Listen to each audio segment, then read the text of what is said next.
à Aix-les-Bains, à Chambéry et bien plus encore, Radio Grand Lac vous accompagne sur le 92.1 FM.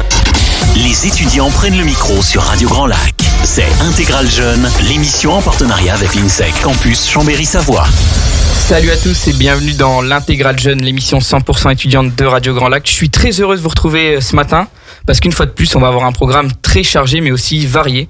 On va parler de sport, on prendra aussi des nouvelles de nos étudiants partis à l'étranger et on abordera un petit peu l'actualité nationale avec entre autres la réforme des retraites et les récentes grèves qui ont tout simplement chamboulé le quotidien de nos étudiants. Mais avant d'accueillir notre premier invité et de démarrer cette émission, on va retrouver Adrien et Morgane qui sont en plateau, tout sourire. Comment vous allez tous les deux ? Tranquille et toi ? Ouais, ça va bien Adrien, pleine forme aussi ? Ouais, à fond. Franchement, je suis venu en vélo là, je suis patate, on est prêt pour une belle émission. C'est vrai, t'es venu en tenue de sport, c'était pas mal.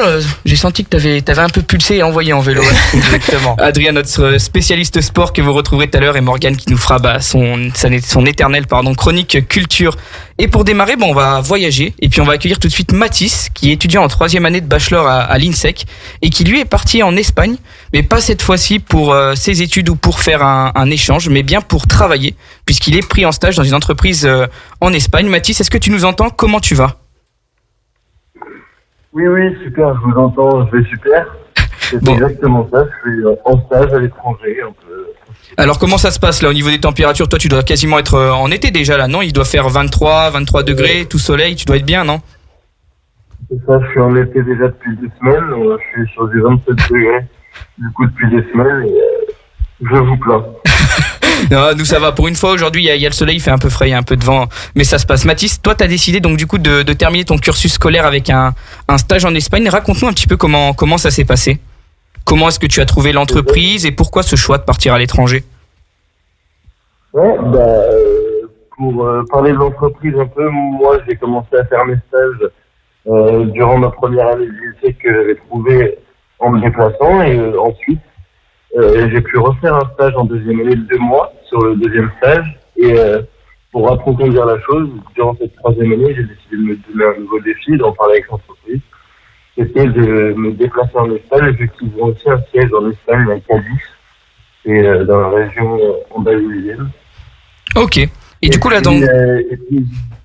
oui. Dans quel domaine est-ce que tu fais ton stage ? Pardon, je t'ai coupé, mais pour qu'on situe bien un petit peu tous les tenants et les aboutissants, dans quel domaine tout simplement ?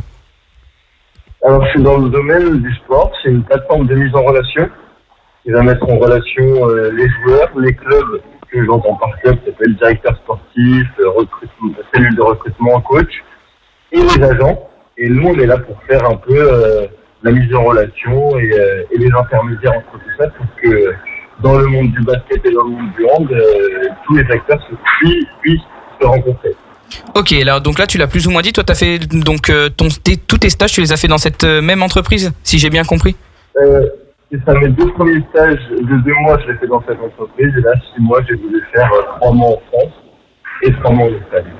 Ok, donc là, tu viens tout juste d'arriver en Espagne ou tu as commencé justement ces 3 mois-là en Espagne ? Comment ça s'est passé ? Comment ça s'organise ? Alors, ma première période a été en France, du 16 janvier au 2 avril. Et du 3 avril jusqu'au 15 juin, je serai en Espagne pour mon stage. Alors dis-moi, j'ai une petite question pour toi.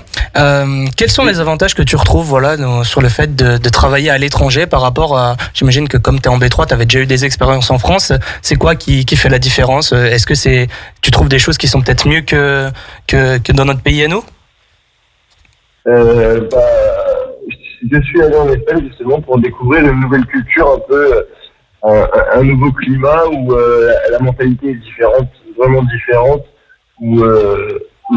comme tu as dit, Julien, tu vas parler des retraites, mais ici, ils bossent jusqu'à 60% et leur salaire est de 900 € par mois. Donc, franchement, la vie est quand même pas mal ouverte et ils sont tous ouverts d'esprit en niveau mental. C'est vraiment sympa de changer, de pouvoir parler aussi la langue espagnole, puisque ça va me permettre d'avoir des nouvelles opportunités avec cette langue parlée. Oui, c'est clair, tu le dis à juste titre. Est-ce que tu parlais déjà un petit peu espagnol avant de rejoindre l'Andalousie, ou est-ce que vraiment c'est une langue que tu découvres, ou tu avais quelques notions quand même ?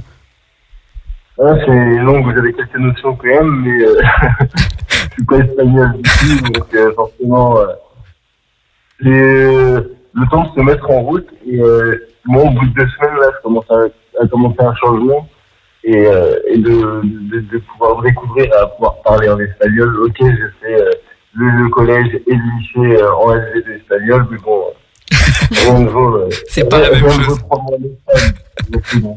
C'est clair. Et est-ce que du coup là t'as travaillé les premiers mois en France, tu l'as dit, là tu viens d'arriver en Espagne, est-ce que maintenant tout le travail que tu accomplis se fait en espagnol ou est-ce qu'il y a quand même encore une petite part en français? Alors c'est une part en français bien sûr, et de la démarche sur les clubs de handball en français. Et je suis sur des tâches espagnoles.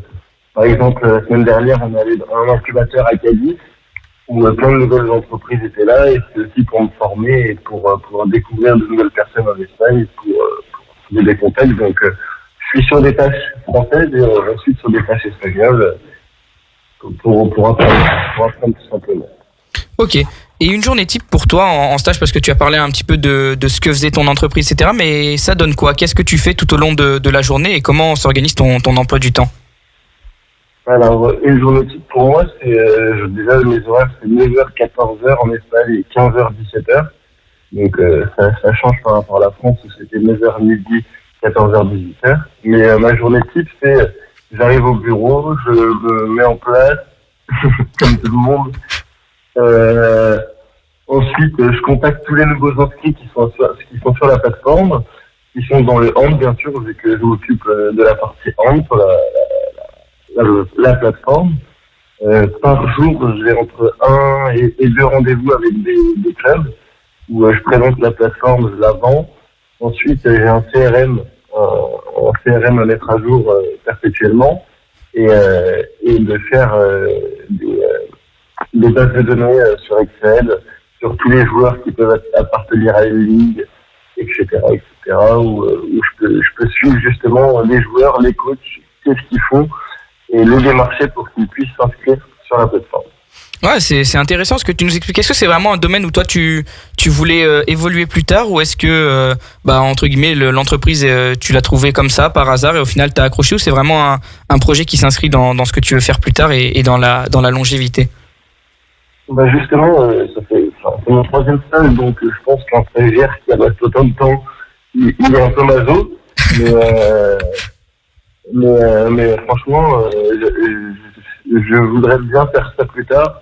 Un peu le concept du recrutement digital, vu qu'on est en plein dans le digital, et le sport qui est ma passion, vu que je reste un footballeur. Et forcément, sur les aboutissants, dans le futur, si l'entreprise fait du foot, oui, je pourrais me voir à long terme dans l'entreprise.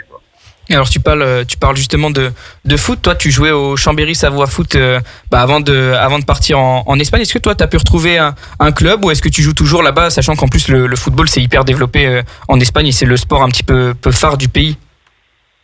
Alors, c'est une très bonne question. J'ai envoyé des mails avant de partir pour pouvoir m'entraîner avec le club de la ville, qui évolue en 5e division espagnole.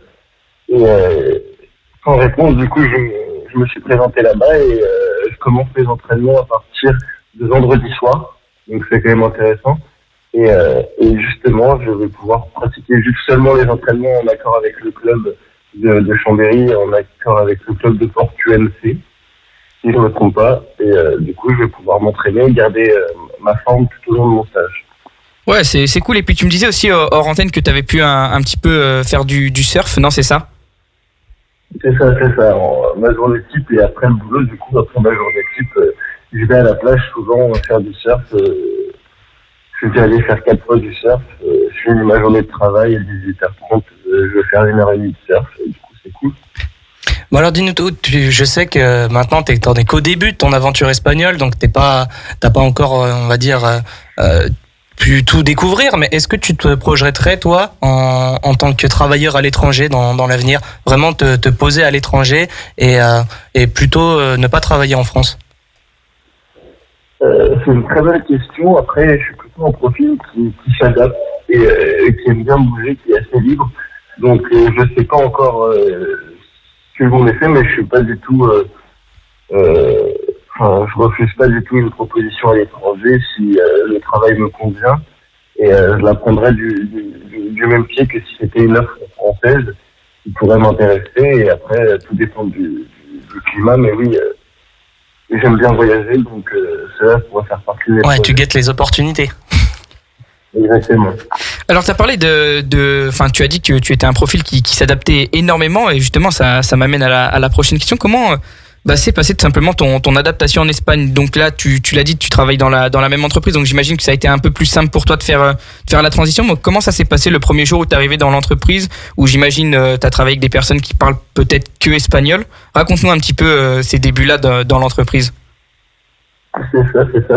En gros, il y a une équipe française qui est constituée de 10 personnes et une équipe espagnole qui est constituée de 5 personnes, dont 3 femmes et 2 hommes. Et l'autre homme que moi, c'est le responsable. Et j'étais déjà en contact avec lui avant.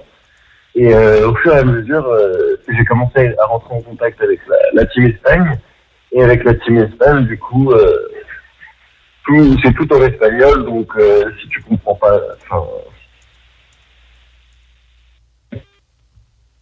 Alors, on t'a perdu un petit peu, Mathis. C'est l'Espagne. C'est l'Espagne, ça a coupé. La frontière a coupé. Est-ce que tu nous entends, Mathis? Ou tu ne nous entends plus? Mathis veut plus de nous. Non, je crois que Mathis nous a quittés. Il y a eu un petit bug côté espagnol. En tout cas, nous c'est toi. Il me rappelle. Peut-être que ça va. Ouais, Mathis. Dis-nous tout. Ouais, ça y est. Ouais, c'est peut-être mon forfait qui veut plus appeler à force d'appeler des étudiants à l'étranger. Je pense que mon forfait et mon opérateur ne veut plus que j'appelle et est en train de tout me sucrer. Il faut savoir que Julien donne de sa personne pour ses émissions. Alors, tu en étais justement à nous parler de la team Espagne. Raconte-nous, continue ce que tu étais en train de nous expliquer. La team Espagne, et du coup, vous avez entendu le nombre de personnes en Espagne? Oui, tu étais en train de présenter un petit peu la part d'hommes et de femmes, et que tu étais en contact avec ton responsable que tu connaissais et qui faisait partie de la team France, et que tu venais de rentrer en contact avec la team Espagne. La team France, du coup, le responsable, c'était déjà mon responsable à moi personnel, qui s'occupe de mes tâches, parce qu'il y a 2 responsables, et du coup, c'est pour ça que j'ai décidé d'aller en Espagne, vu que j'ai une super bonne relation avec. Et je trouve qu'il a une bonne manière de pouvoir m'apprendre les choses, et avec la team Espagne, en parlant de tout ça, et en espagnol, forcément, ça me donne envie d'aller plus loin. Mais en plus de ça, je suis en colocation du coup avec 2 Colombiennes, une de 29 ans et une de 23 ans. Du coup, ça me permet aussi, quand je suis à l'appartement, de pouvoir parler en espagnol avec, et quand on n'arrive pas à se comprendre, on passe à l'anglais. Ok, ouais, donc ça te permet de finalement toucher un petit peu à tout. Et comment t'as trouvé cette colocation et ces 2 colocataires? Comment ça s'est passé? Ça s'est passé quand même avec pas mal de chance, où mon père avait un ami qui travaillait il y a 20 ans sur la ville juste à côté de où je me trouve, et avait une école de surf pendant 15 ans du coup là-bas, et a eu en contact avec un ami pilote de ville sa femme a un appartement en ville de ma ville, avec partie de Santa Maria, et il y avait déjà 2 personnes qui vivaient dedans. Il y avait une 3e chambre de libre. Du coup, j'ai pu avoir cette 3e chambre. Ah ouais, donc en fait tous les feux étaient ouverts pour toi. Tu connais l'entreprise, tu avais des contacts qui t'ont permis d'avoir un logement assez facilement. C'était un plan qui était déjà en fait préparé depuis des années. C'était pas préparé depuis des années, mais j'avais toujours à la fin de mon 2e stage, je me suis dit, ok, si je reviens ici en stage et que la boîte a évolué entre temps, moi je veux partir en Espagne pour pouvoir toucher à tout. Au bout de 5 mois de stage, je pense qu'il faut quand même se renouveler et trouver de nouveaux objectifs, donc c'est pour ça que je viens en Espagne. C'est clair. Est-ce qu'il y a d'autres stagiaires avec toi, ou tu es tout seul dans l'entreprise en Espagne? Je suis tout seul comme stagiaire. Okay. Et sinon, il y a les 2 autres en Espagne qui travaillent. Les 2 femmes qui travaillent en Espagne sont en télétravail, une en Australie et une en Allemagne. Et c'est en CDI par contre, avec un 25 heures par semaine. Ah ouais, donc ok, il y a du monde un petit peu partout dans cette entreprise. Bon, on a parlé travail, Mathis, mais nous on veut savoir aussi un petit peu ce qu'on peut faire en Espagne du côté de l'Andalousie hors du travail. Est-ce que tu as pu déjà un petit peu sortir, essayer deux trois bars, des choses comme ça, ou raconte-nous un petit peu comment ça se passe la journée hors travail Tout de suite, les à bars, Cadiz. hein. Oui, Franchement, tout de suite Julien. les bars, c'est ce qui nous intéresse quand même. On va pas faire les fines bouches à faire semblant de les éviter. Je suis arrivé durant une semaine assez spéciale ici parce que ça s'appelle la semaine sans. Et donc, il y a personne qui travaille pendant toute la semaine. Et du coup, j'ai commencé un peu à sortir avec du coup mes colocs colombiennes. Ils m'ont proposé et ça bouge plutôt bien ici carrément. Et à part Ça bouge plutôt bien. Et à part tes colocs et tes collègues de travail, est-ce que tu as pu rencontrer déjà d'autres personnes aussi? Est-ce que tu as pu te faire deux, trois amis ou rencontrer, échanger avec de nouvelles personnes là-bas sur place? Bah, carrément, puisque j'ai pu, comme je te l'ai dit, j'ai envoyé des mails à des clubs de foot, Ouais. sauf qu'ils m'avaient pas répondu. Donc, je me suis dit, bon, bah, la première chose à faire quand dans un pays, tu sais pas quoi faire, ou tu vas voir, tu vas directement vers tes passions. Et ensuite, tu t'adaptes. Du coup, je suis allé à un city avec un ballon, j'ai vu des gars jouer. Et du coup, je leur ai demandé si je pouvais jouer avec.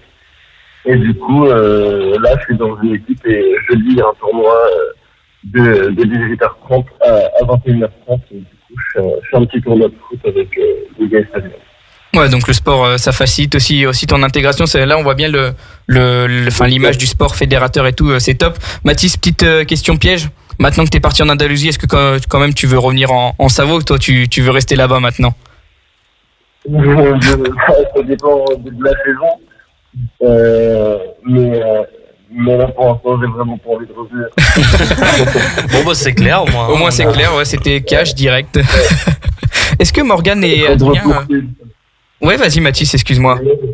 Non, je serais juste de retour une semaine en France, enfin, en Savoie, pour repartir travailler cet été. Voilà.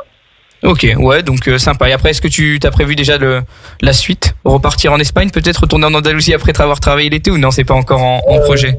L'année prochaine, je pense plus prendre une année sabbatique et sympathique. Donc ouais. Non, je pense que l'année prochaine sera plus sabbatique et sympathique, histoire de voyager un peu. Ouais, ben t'as bien raison. Vous, Adrien, Morgane, est-ce que on a eu donc des étudiants qui sont partis en Erasmus ou qui sont venus par exemple avec Salma du Maroc en France? Est-ce que vous, c'est quelque chose que vous pourrez faire, partir en stage à l'étranger pour travailler et découvrir une autre culture, une autre ambiance et d'autres méthodes de travail? Bah écoute, moi de mon côté, carrément, j'aimerais beaucoup. Après, c'est vrai que ça fait un peu peur de partir. Mais moi, tant qu'il fait beau et chaud, allez, je pars. Et toi, Adrien, est-ce que c'est quelque chose qui pourrait te tenter? Oh oui, bien sûr, mais je suis pas autant, on va dire, pas forcément du chaud, de la chaleur. Moi, ça me dérange pas d'être au bord de la mer ou non, mais c'est clair que partir à l'étranger, c'est une chance inouïe pour nous, surtout à nos âges. Je pense qu'il faut en profiter si on a l'occasion. Lui, il a sauté dessus, il a bien fait, hein, parce que ça a l'air génial ce qu'il fait actuellement. Donc non, moi je m'y verrais bien. Et puis surtout, dans les perspectives de nos différents projets professionnels, je pense que c'est un vrai plus si on pouvait partir à l'étranger. Adrien, moi, j'hésiterais pas. Tu l'as dit à juste titre. Est-ce que Mathis, tu estimes avoir de la chance d'avoir pu partir et de pouvoir vivre cette expérience du côté de l'Espagne? Bien sûr, c'est une chance, comme il l'a dit, hein, c'est une chance inouïe. On est peu à pouvoir faire ça. On peut le faire grâce aux Erasmus et travailler là-bas. Je trouve que c'est encore une autre étape. Et franchement, je trouve que c'est une chance et je suis très heureux d'être en Espagne. Et Mathis, bon, allez, pour finir, une petite dernière question. On aime bien la poser. On l'a posée à quasiment tous les étudiants qui sont partis à l'étranger. Qu'est-ce que tu dirais à un jeune qui, comme toi, aimerait partir tout simplement travailler dans un autre pays? Si tu devais le motiver et lui dire, viens, c'est une super expérience, qu'est-ce que tu aimerais lui dire? Je vais dire de surtout pas avoir peur. Parce que c'est la peur qui va te faire ne pas aller vers les gens et ne pas être toi-même au final, juste à cause de la barrière d'une langue. Donc, si tu ne tentes pas, tu peux pas réussir. Ok. Et c'est plutôt un beau message. On va finir sur ces belles paroles. Mathis, merci beaucoup de t'être libéré ce matin de ton stage pour venir échanger avec nous. C'était très enrichissant et très intéressant aussi. Et puis j'espère que ça va motiver certains étudiants à franchir ce cap et pas avoir peur justement de la barrière de la langue et à foncer sur ce genre d'occasion. Merci beaucoup Mathis en tout cas. Et puis on te dit à bientôt. Ciao. Merci beaucoup. À bientôt. Ciao. Bon, c'était sympa comme petite expérience et comme petit témoignage de. Carrément. On n'avait pas encore eu d'étudiants qui étaient partis travailler et c'était sympa. On a parlé donc de foot, de sport. L'Espagne, c'est le pays du sport et surtout du football, on l'a dit. Exactement. Donc je crois qu'il va être temps de laisser un petit peu la parole à notre spécialiste de la discipline, Adrien.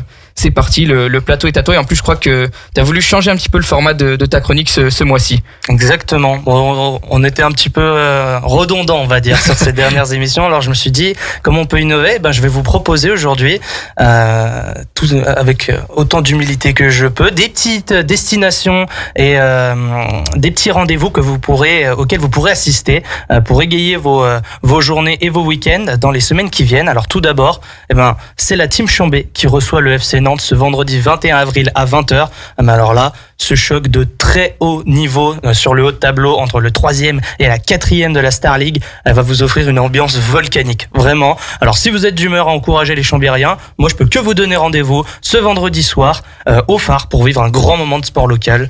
Vous allez, à mon avis, ça va être incroyable. Surtout que les supporters en ce moment au Phare ont l'air d'être chauds et puis Chambéry fait une très belle saison, donc c'est un bon rendez-vous que tu nous as proposé là, Adrien. Je crois que tu veux nous emmener ensuite dans les montagnes pour le second rendez-vous. Exactement. Moi maintenant je vous invite à prendre un peu d'altitude et je sais pas si vous en avez en fait encore entendu parler, mais c'est en ce moment et c'est jusqu'au 22 avril à Avoria. Je vous propose de passer par la 71e édition du challenge des moniteurs ESF. En fait, ce sont ces moniteurs qui vous dispensent tout l'hiver les savoirs pour apprendre à skier, à faire du snow, que vous retrouverez ici en compétition sur de multiples disciplines, notamment ski alpin avec slalom, géant, ski nordique, ski cross, snowboard cross, ski freestyle, ski alpinisme, il y en a pour tous les goûts. C'est exactement ce que vous pourrez retrouver là-haut avec donc les combis rouges qui se mouillent un peu et qui vont s'affronter sur ces différentes épreuves. En tout cas, pour profiter d'un moment convivial et d'un grand bol d'air frais, n'hésitez pas, montez faire un tour au challenge des moniteurs ESF. Oui, et puis je pense qu'il y aura quand même une sacrée ambiance parce que les skieurs en général sont bons pour faire la fête aussi. Exactement. Pour terminer, Adrien, tu voulais nous parler d'un petit trail qui va se passer par ici et qui peut être sympa pour tous les passionnés de course à pied. Voilà, pour les passionnés de grands espaces, moi je vous propose de chausser vos meilleures baskets et direction la 16e édition du trail de la Chavoyarde. Oui, donc ça aura lieu le 29 avril 2023 au camping des lacs de Saint-Jean-de-Chevelu. Vous y retrouverez 2 parcours avec un premier à 21 km et un second à 13 km. Pour vous inscrire, rien de plus simple, les démarches se font en ligne sur le site de la Chavoyarde. En fait, en ce qui concerne la course, elles se dérouleront en majorité sur les chemins des sentiers surplombant le lac de Saint-Jean-de-Chevelu. Alors voilà, décor magnifique. Donc si vous êtes, comme moi, passionné de grands espaces et que vous aimez un petit peu vous aller vous dégourdir les jambes sans forcément vous prendre la tête, n'hésitez plus, le trail de la Chavoyarde annuel, ça va être génial. Merci beaucoup, Adrien, pour ces petits rendez-vous et cette petite chronique. C'est sympa aussi sous ce format, t'as bien fait. J'aime bien de donner des petits rendez-vous aux étudiants, c'est ce qu'il faut pour les faire un petit peu sortir et bouger. C'est ça, il faut sortir, l'été arrive comme tu le dis et c'est super. En tout cas, merci beaucoup, Adrien. On va respirer un petit peu avant d'accueillir notre deuxième invité. On va écouter un petit peu de musique et on se retrouve tout de suite après en direct sur les antennes de Radio Grand Lac. À tout de suite. Plongez dans le grand bain de la vie locale avec Radio Grand Lac sur 92.1. Les étudiants prennent le micro sur Radio Grand Lac. C'est Intégral Jeune, l'émission en partenariat avec l'INSEC Campus Chambéry-Savoie. Et on est de retour en direct sur les antennes de Radio Grand Lac. Il y a tout le monde qui rigole parce qu'il y a eu un petit raté. Je me suis raté, j'ai pas vu qu'il y avait les 2 spots publicitaires et j'étais déjà reparti à fond. Je suis tellement à fond dedans aujourd'hui. On en a fait une belle. Je suis tellement en forme que j'enchaîne tout ce matin. Collector. Allez, on va enchaîner tout de suite avec notre deuxième invité. C'est Jeanne. Donc Jeanne, elle est originaire de Chambéry. Elle est partie étudier à la fac de Besançon et elle a rencontré un petit problème. Donc on va la retrouver tout de suite en direct. Salut Jeanne, est-ce que tu nous entends ? Salut, oui, c'est tout bon. Ok, super, en forme ? Ouais, nickel, écoute, tranquille. Alors merci d'être avec nous ce matin, Jeanne, pour parler d'un sujet d'actualité qui touche aussi malgré tout les jeunes, à savoir la réforme des retraites et les récentes grèves. Alors toi, ça t'a touché directement puisque ça t'a empêché de passer tes examens, c'est ça ? Ouais, tout à fait. En fait, j'ai vraiment eu 3 semaines où j'ai eu 0 cours et rien du tout, c'était vraiment 3 semaines de temps mort. Parce qu'en fait, ça bloquait totalement toutes les salles et on avait l'impossibilité totale d'avoir cours en fait. Ok, et c'est comment ? C'est les profs qui sont pas venus ? C'est les étudiants qui ont bloqué ? Comment ça s'est passé ? Alors en fait, si tu veux, surtout les étudiants dans ma fac, il y avait des assemblées générales tous les jeudis et ils décidaient du blocus en fait de la fac. Et ils ont bloqué absolument tout le temps. Donc c'était même les profs qui voulaient assister aux cours, l'impossibilité totale de rentrer à la fac en fait. Ils pouvaient même pas venir faire cours. Ah oui, ok, ouais, donc ça c'était complètement l'inverse. C'est les étudiants qui ont carrément tout bloqué, Ouais. qui ont empêché, ok. Et du coup là, comment ça va se passer pour toi? Est-ce que vous avez d'autres dates pour pour repasser vos examens? Est-ce que c'est reporté? Est-ce que c'est complètement annulé? Comment ça va se passer? Alors la plupart des heures qui devaient avoir lieu en classe, on a dû les faire à la maison. Donc c'était des DM, hein, un délai pour les faire. Une de partiels en mai et je vais sûrement devoir rattraper des partiels fin avril. Mais en fait, même ça, c'est encore incertain, donc c'est un peu compliqué. Ok, et tu me disais aussi hors antenne que tu avais eu tu avais reçu tous tes derniers cours par mail. Est-ce que c'était pas un petit peu trop la galère aussi pour toi de devoir tout travailler depuis chez toi sans avoir forcément les explications des professeurs et puis en fait être livré à soi-même? En fait, la plupart des professeurs nous envoyaient des cours par PDF, par mail. Donc en fait, c'était vachement dur parce que c'était des cours assez denses et déjà quand le prof te l'explique, c'est plein d'infos à retenir. Là, quand tu es devant ton ordi, que tu dois lire 60 pages de PDF, je t'avoue que c'est un peu compliqué de réviser. Le plaisir à lire le en fait. Ouais, c'est clair. En tout cas, je sais pas comment vous l'aurez pris, vous, Adrien et Morgane. Comment est-ce que vous aurez géré cette période, vous, comme Jeanne? Parce que c'est vrai que recevoir des PDF de 60 pages comme ça, sans explication, c'est compliqué. Puis même, ne pas savoir quand est-ce qu'on va pouvoir repasser ses examens, sur quel sujet on va tomber, c'est un petit peu aussi stressant pour les étudiants. Je sais pas ce que vous en pensez, Morgane, par exemple. Ou Adrien. Oui. J'allais dire, Morgane a changé de voix quand même. Non, mais effectivement, oui, je pense que c'est pas facile pour nous étudiants, surtout que dans ces périodes-là, on aime bien, on va dire, être un peu dans le rythme de nos révisions classiques, avoir ces moments où on a clairement notre timeline fixée, on sait quand est-ce qu'on va passer nos partiels, on se donne notre temps de révision, et là d'être un peu dans le flou, et puis de surtout ne plus avoir, parce que moi je trouve ça absolument pas négligeable l'apport que nous apportent les profs, et le fait de devoir tout travailler tout seul, mais c'est pas ça les études pour moi. Il y en a, ils savent le faire, mais moi je pourrais pas, on va dire, sans l'aide d'un professionnel ou d'un enseignant, pouvoir développer mes compétences et mon savoir. Ouais, c'est sûr. Est-ce que toi t'as la même approche, Morgane, qu'Adrien? Parce que c'est vrai que c'est stressant. On aime bien aussi quand on est étudiant savoir où on va, sur quel sujet, quoi réviser. Enfin, c'est moins stressant pour nous. Est-ce que toi aussi tu penses un petit peu la même chose? C'est vrai, comme tu le dis, déjà les examens en général c'est assez stressant. Donc rajouter ça en plus, c'est pas forcément nécessaire. Et en plus, c'est vrai que pas savoir où aller, pas savoir réviser, pas avec quel prof, etc. C'est compliqué. Ouais, c'est clair. En tout cas, je sais pas comment tu le vis, toi. Est-ce que ça t'a rajouté une pression supplémentaire, Jeanne? Comment est-ce que tu l'as abordé, justement, d'avoir tous ces PDF par mail? C'est rébarbatif, c'est ennuyant. Est-ce que ça t'a stressé encore plus? Raconte-nous un petit peu comment tu l'as vécu. Oui, c'est un peu stressé. Et puis surtout, je me dis, en fait, l'année prochaine, je vais arriver, puis il y aura plein de cours qu'on n'aura pas vus. C'est plutôt ça, en fait, si tu veux, qui m'inquiète un petit peu.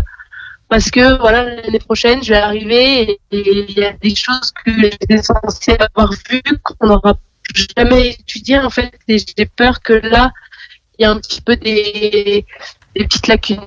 Ouais, c'est sûr. Ouais, toi, comme tu prévois aussi, oui, j'imagine les prochaines années, etc. C'est vrai qu'on n'en a pas parlé, mais c'est aussi un petit peu stressant de pas savoir où on va pour les prochaines années. Et comment tu gères justement ton temps libre maintenant? Est-ce que tu travailles? Est-ce que tu passes tes journées devant ton ordinateur à réviser tes cours? Comment tu gères tout ça? Alors oui, j'ai un travail depuis mi-avril.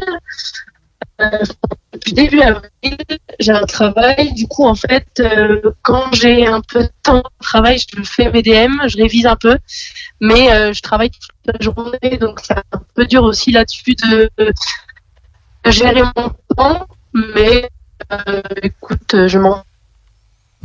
Ouais, tu t'en sors comme tu peux. Ça t'a coupé, on n'a pas entendu la fin, mais j'imagine que t'as dit c'est compliqué de gérer son temps. En tout cas, est-ce que tu nous entends toujours, Jeanne, pour qu'on puisse te Oui, je vous entends. Ok, super. Ça a Ouais. coupé un tout petit peu. On n'a pas entendu la fin. Donc, si tu veux juste nous redire ce que tu étais en train de nous expliquer.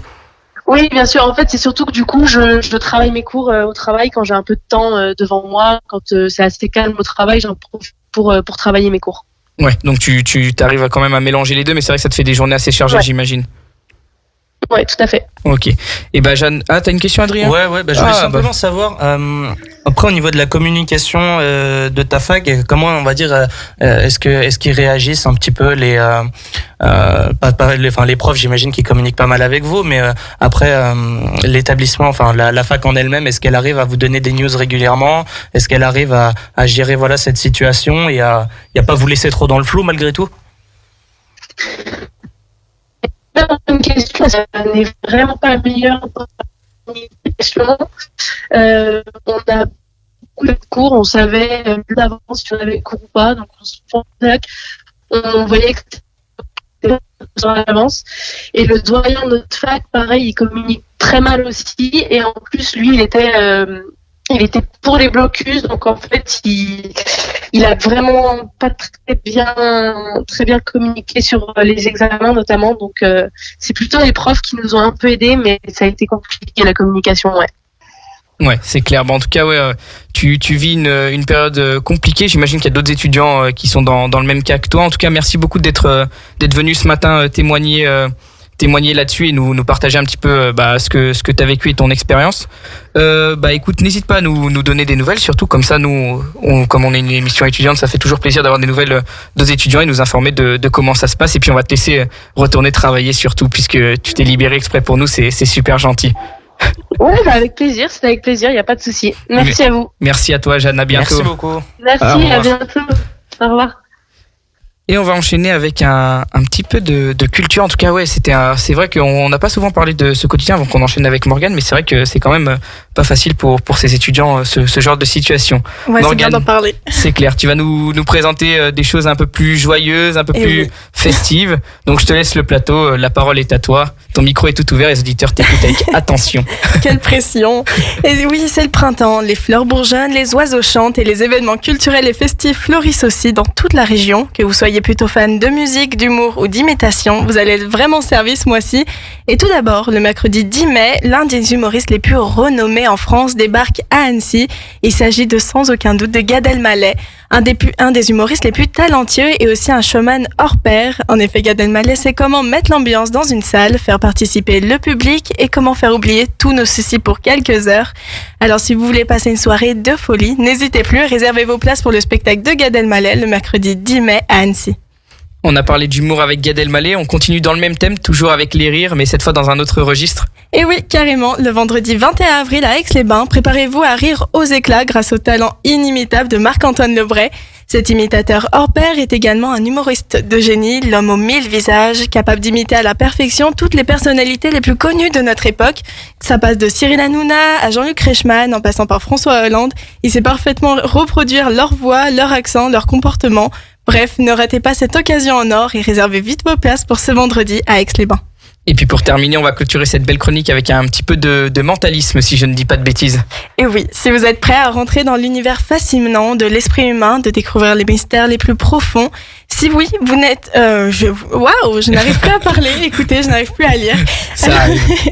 Alors ne manquez pas le spectacle Archétype de Fabien Olicard à Grenoble le dimanche 30 avril. C'est un mentaliste hors pair, il sait comment nous émerveiller avec ses tours de magie mentale incroyables, il nous dévoile les secrets de l'esprit humain et surtout il nous montre comment le cerveau peut être trompé et activé.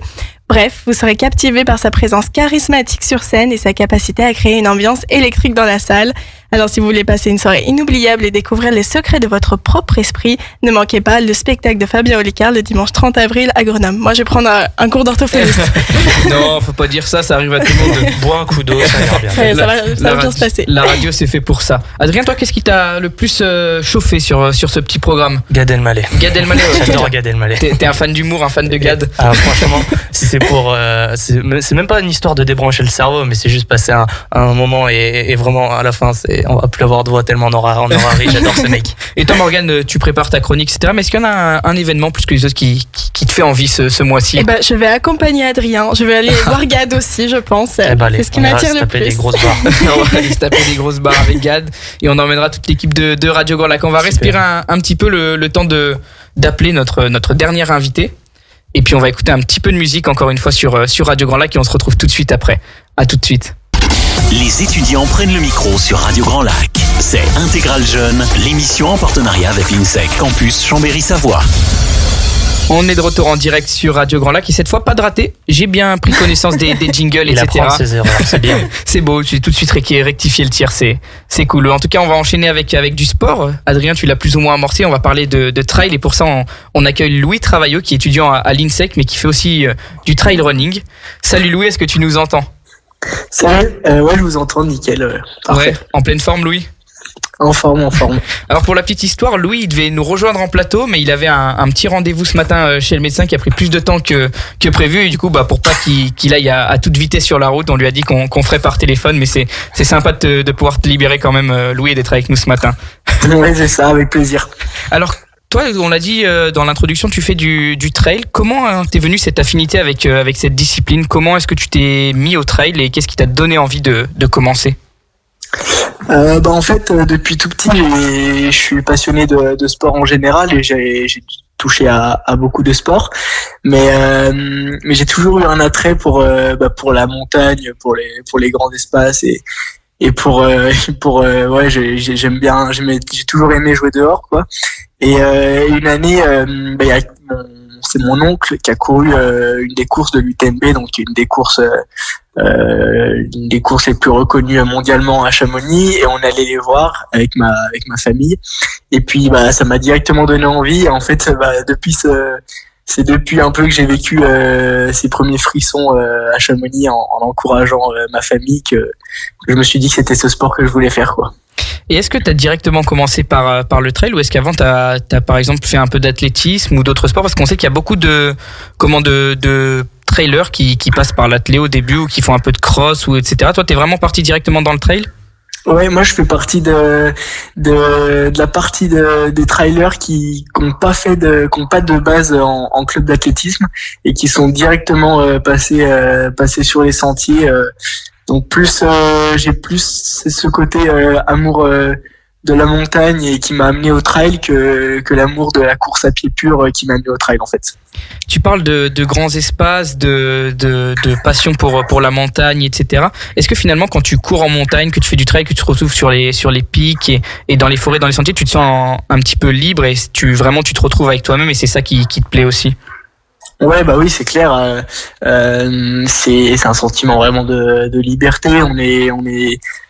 Moi, je pense qu'en plus, je préfère faire des sorties où je suis tout seul que des sorties où je suis accompagné, parce que c'est vraiment les sorties où en montagne, ouais, t'es tout seul, t'es libre, tu as des vues incroyables, tu cours sur des arêtes, tu vas de sommet en sommet où tu veux, quand tu veux. Enfin, ouais, c'est vraiment un sport de liberté, quoi.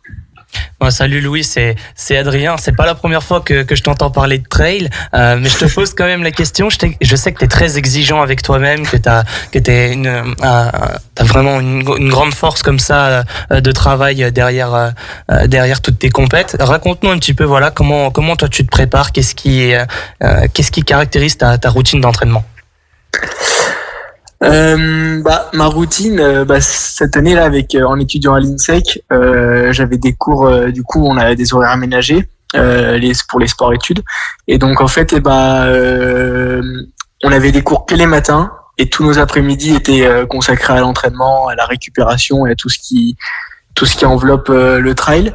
Donc je m'entraîne 1 à 2 fois par jour, et puis à côté il y a aussi tout ce qui est récupération, donc la sieste, bien manger, le kiné, les massages, enfin tout ce qui enveloppe la performance. Et puis sinon ouais, c'est avec l'INSEC, ça nous a permis quand même d'avoir de continuer le double projet professionnel et sportif, du coup en ayant des horaires vraiment adaptés et qui nous aident vraiment organiser notre routine au mieux, quoi. Donc ça, c'était vraiment le top. Alors tu as parlé de récupération, d'entraînement, etc. Est-ce que la nutrition, ça fait partie aussi un petit peu de ton quotidien et est-ce que tu l'as adapté justement pour performer et puis pouvoir progresser en trail tout simplement? Ouais, bah c'est clair. La nutrition, c'est un des facteurs clés dans la performance. Donc c'est clair que j'adopte une bonne nutrition quotidiennement et que je fais attention à ce que je mange. Après, je fonctionne pas avec un nutritionniste qui me dit quoi manger à tel repas, à chaque repas, tel jour, telle quantité, etc. Parce que je pense que après ça devient quand même vraiment invivable. Mais je fais attention, j'essaie de faire les choses au mieux et puis c'est clair que j'apprends aussi sur moi-même.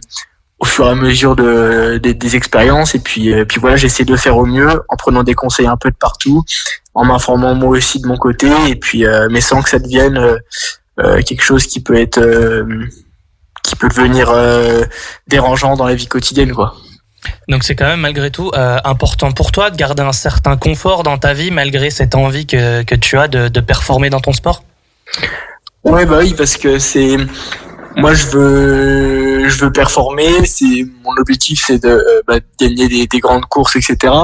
Mais à côté je veux pas non plus vivre tout seul dans les montagnes et couper du monde et être insociable, quoi. Donc c'est clair que niveau performance pure ce serait plus simple d'être solo et de faire tout ça tout seul, mais c'est pas ce que je veux et au final donc il faut essayer de trouver le juste milieu entre le trop et le pas assez, quoi. Donc c'est ça qui est un peu des fois compliqué aussi, mais voilà, faut trouver le juste milieu, quoi.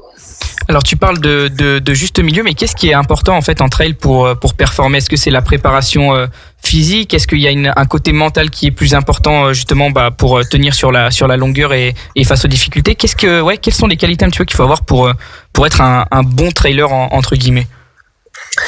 Moi je crois, enfin ça existe, mais moi j'y crois pas trop. Mais je pense qu'il y a pas mal de, en fait tout se travaille et il n'y a pas de qualité. Vraiment tu peux pas naître et te dire ça y est, je suis fort, j'ai des qualités comme ça. En fait, ouais, tout ce travail et tous les axes, que ça soit physiquement, que ça soit mentalement, que ça soit, tout ce travail. Et je pense que c'est en travaillant un peu le plus d'aspects possible qu'on peut s'améliorer et atteindre le niveau qu'on souhaite atteindre. Et t'as parlé de l'aspect mental. Moi là, tu vois, depuis un mois et demi à peu près, j'ai eu une période de blessure qui était pas facile et du coup j'ai réfléchi à quel curseur je pouvais un peu activer au lieu de rester sur mon canapé à me dire putain t'es blessé, tu peux rien faire. Du coup j'ai activé le curseur de la préparation mentale et j'ai commencé un travail avec un préparateur mental depuis un peu plus d'un mois. Donc voilà, je pense que vraiment tous les aspects sont importants et plus on arrive à pousser tous les curseurs, plus on peut performer, quoi. Donc faut mettre un maximum les chances de notre côté pour y arriver et puis normalement avec un peu de patience on arrivera aux objectifs, quoi. Bon alors raconte-nous un petit peu. Moi j'ai envie de savoir quel est ton meilleur souvenir actuellement. C'est quoi l'événement là sur ta pratique en trail là que tu te rappelles là tout de suite et qui est le plus heureux pour toi? L'événement, je pense que ça va être le projet que j'ai mis en place en fin d'année dernière. C'est le baptême de la borne, j'ai appelé comme ça. Donc c'était pas un projet de course où j'avais pas un dossard, c'est vraiment un projet perso que moi j'ai mis en place. Et en fait, moi dans ma vision du trail, j'ai envie de performer sur des formats longs, donc voire ultra, donc entre 80 et 170 km. Et du coup, fin d'année dernière, j'ai mis en place un projet sur plusieurs jours pour commencer pour prendre de l'expérience en fait sur ce genre de format que je connaissais pas avant. Et donc de mon côté, j'ai dû organiser ces 4 jours en créant les traces, en mettant tout en place une organisation pour découvrir ce format que je connaissais pas. Et puis il y a eu des moments de partage, il y a eu des émotions, il tout s'est bien passé sportivement, tout était bon. Enfin voilà quoi. Et donc je pense que l'arrivée de ces 4 jours, c'était pour le moment le meilleur moment que j'ai vécu, parce qu'il y avait mes proches, parce que c'était la fin d'un bon premier projet que j'avais mis en place, et puis c'était trop bien quoi. En tout cas, Louis, c'est parfait parce que tu nous fais même les transitions de l'interview. On avait prévu de te parler justement de ce défi. C'était ma prochaine question. Donc c'est parfait, tu l'as présenté. Est-ce que, en fait, qu'est-ce qui a été dur pour toi dans cette épreuve? Parce que comme tu l'as dit, tu es parti 4 jours, donc tu t'es pas arrêté, tu t'es testé. Qu'est-ce qui a été dur dans cette épreuve et dans ce défi pour toi? Si tu as rencontré des difficultés, bien sûr. À vrai dire, tout s'est quand même bien passé et j'ai pas eu énormément de difficultés en fait, mais au-delà de facile quoi. Non, mais au-delà il y avait aucune pression de chrono, de temps, de voilà. Moi j'avais envie d'aller au bout, il faisait grand beau. Enfin la météo était avec moi, les parcours mes jambes elles étaient là, ça répondait très bien. Franchement, le côté le plus dur, ça a été le dernier jour avec la portion qui était la plus longue et où évidemment j'ai eu mal aux jambes et j'étais fatigué, mais ça c'était ce que j'étais venu chercher. Donc au final, moi je voulais voir un peu où ça allait me mener, ou quelles sensations j'allais avoir après tel nombre de kilomètres donc parcourus. Donc au final, je m'attendais à avoir ces sensations, donc j'étais pas vraiment dans la difficulté, je les acceptais, et puis c'était comme ça. Mais ouais, j'ai pas eu de grandes difficultés, hormis la fatigue des derniers kilomètres. Et est-ce que malgré tout, tu as appris des choses sur toi-même? Est-ce que tu t'es surpris sur certains points? Je sais pas, au niveau de la résistance physique, peut-être au niveau du mental, comme tu dis, c'était dur le dernier jour. Est-ce qu'il y a des points comme ça où vraiment tu t'es dit, en fait, j'en ai dans le ventre et c'est plus facile que ce que je pensais, ou vraiment j'ai bien travaillé, etc. Est-ce que tu as eu des petites surprises sur toi-même? Ouais, c'est clair. Comme je vous ai dit, c'était vraiment l'occasion pour moi en fait de voir ce que j'étais capable de faire sur ces distances, voir comment du coup mon corps réagissait. Et au final, il a réagi complètement comme je l'aurais voulu. Donc moi, j'ai été agréablement surpris des sensations, de même des chronos, sachant que j'y allais pas en mode course, etc. Enfin ouais, c'était vraiment j'ai été agréablement surpris et même encouragé par ces 4 jours qui m'ont vraiment plu, et j'ai pris du plaisir de A à Z. Alors du coup, comme tu vas bientôt donc reprendre après ta blessure, je sais pas d'ailleurs si t'as déjà repris. Ouais, j'ai déjà repris. Ouais. Bon, super. Est-ce que c'est quoi tes objectifs à court terme là? Est-ce que du coup t'as prochainement planifié d'aller faire une course, un ultra peut-être, je sais pas? Ouais, en fait là, avec mon passage en catégorie espoir, je vais pouvoir enfin allonger un peu les distances. Cool. Et donc j'ai passé sur des formats allant de 45 à 65 km à peu près, parce qu'il faut pas non plus je peux pas non plus du jour au lendemain passer sur des formats de plus de 100 km. Mais du coup dès ce week-end là, j'ai une course de 65 km en Bourgogne, chez mes parents. Cool. Donc en fait là, ça va être c'est trop bien aussi, parce que ça va être ma première course sur ce format un peu long. Donc j'ai hâte de voir pareil les sensations et comment les gens vont répondre. Et puis après, les 3 objectifs principaux de la saison, ça va être la Marathon Race à Annecy, donc qui sera le 28 mai, il me semble. Ensuite, il va y avoir le Trail de Verbier by UTMB en Suisse, qui sera un 45 km. Et après, la MCC de l'UTMB, un 40 km fin août. Bon, en fait, si vous n'avez pas compris, Louis, c'est un malade mental. Là, il est parti pour enchaîner ses courses. Et bonne chance en tout cas, parce que t'as un gros programme là, ça se voit. Merci. Non, et puis non, c'est des beaux projets, et puis de toute manière t'as raison d'avoir des ambitions, Louis. C'est ce qui tire un sportif vers le haut. On a entendu un petit peu de bruit, il y a l'infirmière qui est en train de nous dire qu'il faut se dépêcher. Non, c'est bon, justement, elle vient de finir de me prendre l'attention. Ah donc, c'est top. Mais on va quand même terminer avec une dernière question, parce que c'est sympa d'échanger avec toi. Quelles sont un petit peu tes ambitions toi dans le trail, si tu vois à plus long terme? À long terme, moi clairement c'est de faire partie des meilleurs internationaux, de remporter les plus belles courses et de porter un jour le maillot de l'équipe de France. Ça c'est c'est mes objectifs et je me cache pas de le dire et voilà, j'essaie de mettre en place des choses pour atteindre mes objectifs. Donc voilà, pour mes ambitions à long terme. Bah, c'est plutôt un beau projet et de belles ambitions. En tout cas, on espère te voir un jour avec le dossard et le maillot de l'équipe de France. Ça serait sympa. Merci. Ce serait incroyable. En tout cas, on aura connu un gars c'est qui clair. sera en équipe On l'aura de France. reçu avant qu'il soit en équipe de France. Exactement. On aura eu le nez. Exactement. Merci beaucoup en tout cas Louis de t'être libéré malgré ton rendez-vous pour échanger avec nous ce matin. C'était top et puis on te souhaite plein de bonnes choses pour la suite et plein de réussites dans toutes tes compétitions et dans ta carrière de trailer. Eh ben merci à vous, c'était un plaisir. Merci, à plus. Ciao. Allez, ciao. C'est vraiment n'importe quoi ce matin en studio. Il y en a qui font des relances avant, il y en a qui tapent dans le studio. c'est parce que ça va être son heure. C'est pour ça on va accueillir tout de suite Alexis qui va notre photographe de l'émission, qui va, avant qu'on clôture cette émission, nous présenter un petit projet photo et nous parler rapidement de son actu. Mais comme c'était son heure, il me l'a bien fait comprendre. Il a tapé dans le photographe est agité. Dans la table du Pardon, studio. je suis un peu stressé. Ouais, non, faut pas. C'est surtout que c'est pas comme si tu connaissais pas. De quoi est-ce que tu veux nous parler, Alexis? Je crois que c'était d'un livre que tu voulais nous présenter encore sur la photo, ton domaine. Ouais, c'est encore un livre photo donc qui est disponible toujours sur le Pass Culture, donc pour les étudiants qui en bénéficient. Et en fait, c'est un livre qui me tient à cœur parce que c'est un des youtubeurs en fait qui l'ont créé, qui s'appelle Hit the Road. Je sais pas si les gens connaissent, mais ils sont assez connus dans le milieu de la photo. Et en fait, ils font des explorations urbaines du parcours. Et c'est un livre qui retrace 10 ans d'aventure. Et il y a des aventures incroyables comme Tchernobyl. Ils sont allés à Tchernobyl, c'est toujours illégalement. Malheureusement, enfin c'est ça qui les fait vibrer. C'est de faire trouver des images illégales, aller à Tchernobyl, escalader la Tour Eiffel, le Christ rédempteur de Rio, qui est le plus récent. Ça a beaucoup tourné dans l'actualité.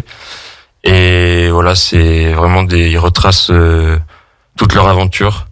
Et c'est juste des images incroyables qui sont inédites, qui sont peut-être qui seront jamais refaites quoi.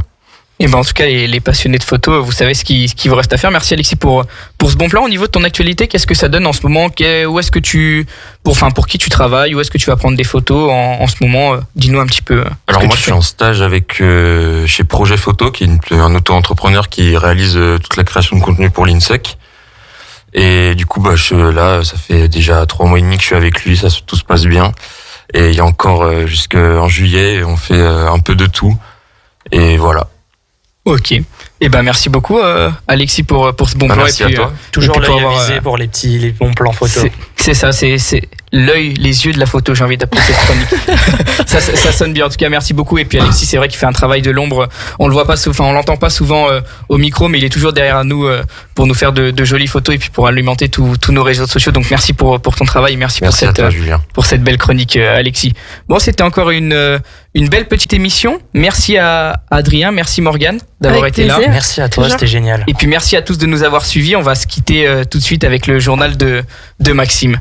À bientôt sur les antennes de Radio Grand Lac.